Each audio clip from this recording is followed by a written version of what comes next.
रामायण में एक बार क्या हुआ कि रावण के बेटे मेघनाथ ने एक बार लक्ष्मण भैया के ऊपर शक्तिबाण छोड़ दिया। मूर्छित हो गए।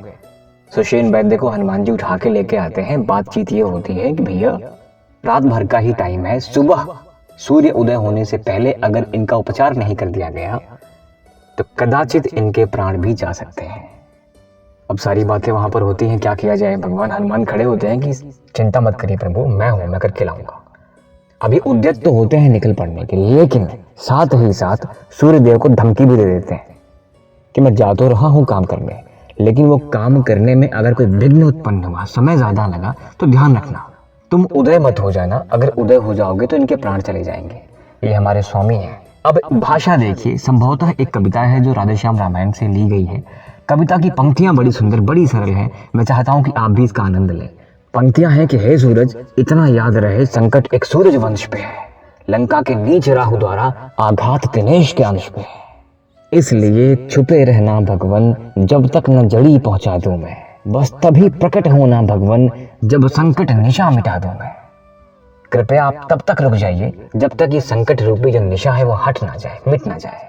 लेकिन ये संकट कटने से पहले अगर आप उदय हो गए तो क्या होगा?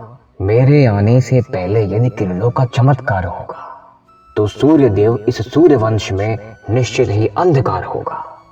आशा है स्वल्प प्रार्थना ये सच्चे जी से स्वीकारेंगे, आतुर की अर्थव्यवस्था को होकर करुणार्थ निहारेंगे, अन्यथा क्षमा करना दिनकर अंजलि तने से पाला है, और बचपन से जान रहे हो तुम हनुमत कितना मत वाला है। और अगर उदय हो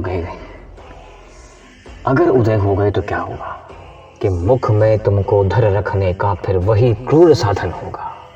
मुख में तुमको रखने का फिर वही क्रूर साधन होगा। बाले समय बख्श लियो, याद है आपको? मुख में तुमको धर रखने का फिर वही क्रूर साधन होगा, और बंदी मोचन तब होगा जब लक्ष्मण दुख मोचन होगा। निगल लूंगा और तब तक नहीं छोड़ूंगा जब तक इनका दुख ना कट जाए। उदय होने का अवसर ही कहाँ मिलेगा तुम्हें?